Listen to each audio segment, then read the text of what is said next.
Bago nga mga kanayan umuwi ng San Carlos City, may napansin nga ako dito na hindi ko alam kung abandonadong chapel. Marami ka din mga kanayan makikita na bubulto sa gilid ng simbahan. Tinanong ko na din mga kanayan kung pwedeng umakyat dito sa chapel na to. Feeling ko nga mga kanayan wala nang nagsisimba. Tara, akyatin natin itong simbahan dito na maliit. Hi guys, aakyatin natin tong parang abandonado na simbahan dito sa may Anda, Pangasinan. So, andito ako sa may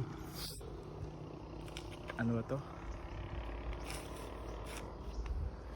Basta itong National Road dito sa Anda, Pangasinan.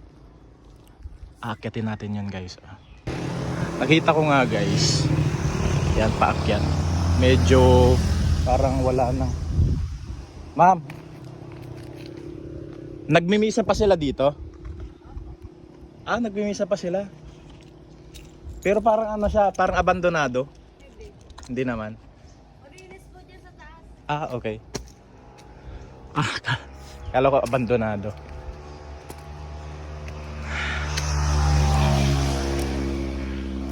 Ay. Pero nakakatakot umakyat guys, matarik. Okay.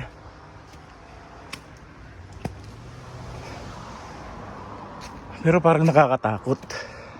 Parang walang naglilinis.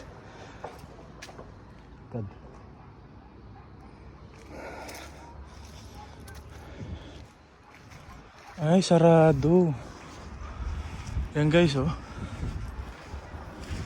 nakakatakot. Pero nakakatakot guys.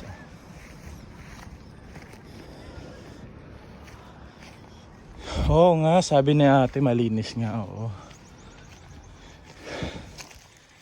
Pero parang tagal nang hindi.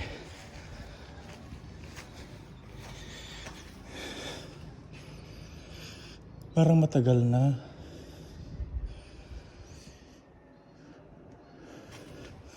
Na hindi pinapasukan.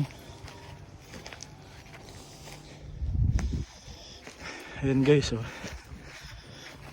yan nakakatakot.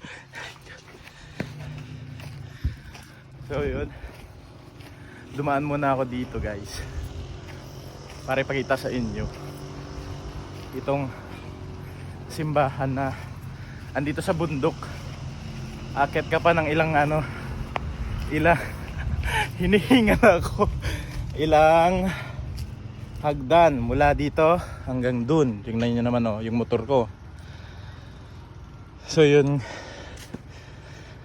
nakakahingal guys. So stay muna tayo dito. Mag-stay muna tayo dito mga ilang minuto bago tayo umuwi papuntang San Carlos City, Pangasinan. So yun, sa mga kanayon ko dyan, don't forget to follow, like, and share itong vlog na to. Maraming salamat. Tingnan yung pababa guys. Matarik.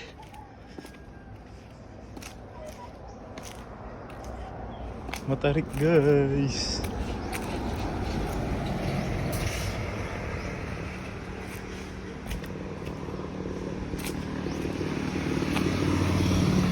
Siguro ano lang to, yung station.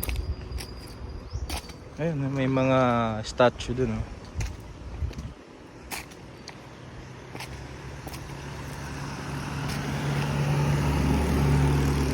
So hanggang dito na nga lang mga kanayon. Huwag mong kakalimutan i-follow, i-share sa mga kanayon.